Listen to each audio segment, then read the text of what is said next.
начало поставок вооружения будет косвенно означать определенную стадию вовлеченности в этот конфликт. Сейчас нам известно, что Республика Корея приняла решение поставлять оружие и боеприпасы на Украину. Это будет разрушать наши отношения. 대통령 실장하고 같습니까? 다릅니까? 저희가 가지고 있는 우크라이나 살상 무기를 지원하지 않는다는 현재 저희가 가지고 있는 방침을 유지하고 있다고 다시 말씀드립니다. 이에 대한 검토 요구, 검토 지시가 언제 내려왔습니까? 국방부에. 지금 어떤 가정이나 없는 그러니까 지금 저희가 갖고 있지 않은 사실에 대한 질문을 하시는 거예요. 검토 지시가 안 내려왔습니까? 네네 그런 건 없습니다. 네. 검토 지시가 없었습니까? 네네.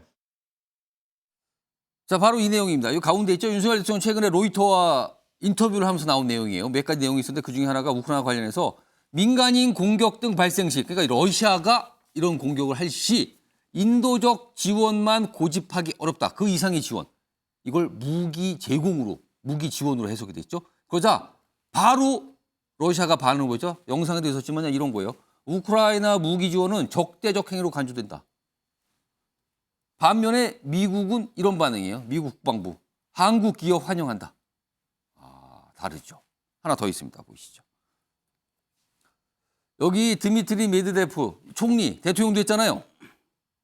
러시아 최신 무기가 북한의 손에 있을 때 뭐라고 할지 궁금하다. 이거 협박입니다, 거의. 우리가 최신 무기 북한에 주면 어떡할 거예요? 이겁니다. 그들 말대로 주고받은 대가다. 이거 경고입니까? 협박입니까? 이런 모습이 있었고요. 그리고 오늘 대통령실 관계자 얘기가 하나 있습니다. 논란이 됐잖아요. 자, 상식적인 대답한 거다. 가정형이다. 우리 대응은 향후 러시아의 행동에 달려있다. 거꾸로 생각할 수 있다. 러시아에 달렸다. 이렇게 받아친 건가요, 이건? 자, 윤경호 소장님. 윤석열 대통령, 지금 한미 정상회담 앞두고 있는 상황에서 언론 외신 인터뷰를 통해서 우크라이나 군사 지원 가능성을 열어두는 듯한 얘기를 했거든요. 왜 이 얘기를 했을까요? 이게 의도가 있는 걸까요? 아니면 인터뷰하다가 약간 의도치 않게 나온 걸까요? 아닙니다. 의도는 충분히 있어 보입니다. 특히 이 대만 문제, 양안으로 언급하는 대만 문제에 대해서도 오늘 중국 외교부 대변인이 대만 문제도 얘기했거든요. 강도 높게 입장을 표명했어요. 자, 그렇다면 러시아와 중국을 향해서 윤 대통령이, 대한민국 대통령이 정말 엄청난 폭탄을 던져버린 셈인데 왜 그랬을까?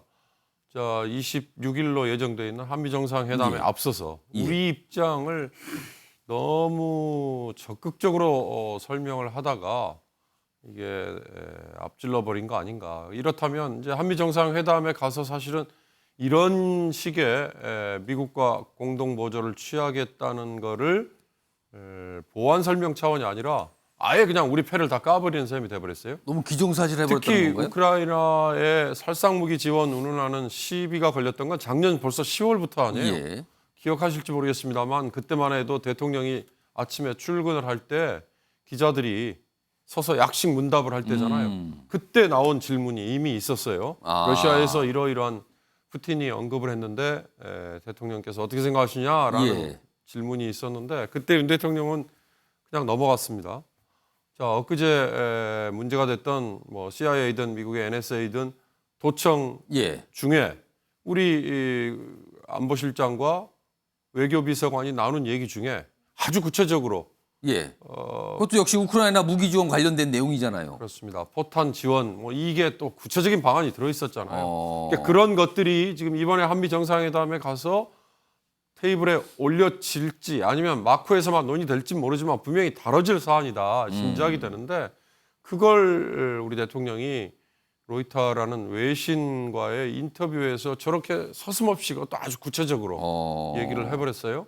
가정형이라고 얘기했어요. 러시아가 대량 학살이나 아니면 인도적 뭐 민간인 공격하거나 이러면. 근데 일각에서는 이미 그런 거 러시아가 하고 있는 거 아니냐 주장하는 쪽도 이미 있잖아요. 벌어지고 있지 않는가? 그렇지 않습니까? 그러면 그걸 누가 객관적으로 볼 때 러시아가 이미 그런 선을 넘었다라고 단정을 지어주나요? 그러면 우리는 그때 가서 윤 대통령이 얘기한 것처럼 러시아의 눈치 보지 않고 미국과 함께 손잡고 그냥 살상 무기라도 포탄이라도 지원하겠다? 그거 간단치 않은 거고요. 그다음에 지금 우리는 의제에 올리지 않았습니다만 오늘 중국 외교부 대변인이 내놓은 대만 문제에 대해서 왜 대한민국이 말싸움이 안 하느냐. 하나의 중국 원칙에 대해서 우리는 갈 길을 간다라고 얘기했단 말이죠. 그동안에 우리는 왜 그러니까 우리 대한민국이 처해 있는 예. 미, 중, 러, 일 이 4강 외교 중에 윤석열 정부는 오로지 미국과 일본만 보는 거 아니냐라고 얘기했잖아요. 특히 지난번 굴욕 외교라고까지 비판을 받고 있는 한일 정상회담, 예. 그리고 이번에 한미 정상회담. 그런데 왜 러시아와 중국에는 이렇게 갑자기 폭탄을 던져버렸느냐? 딱 한마디만, 전략적 모호성이라는 건 외교의 기본입니다. 예. 이걸 너무 대통령이 다 까버린 건 후폭풍이 굉장히 클 것 같습니다.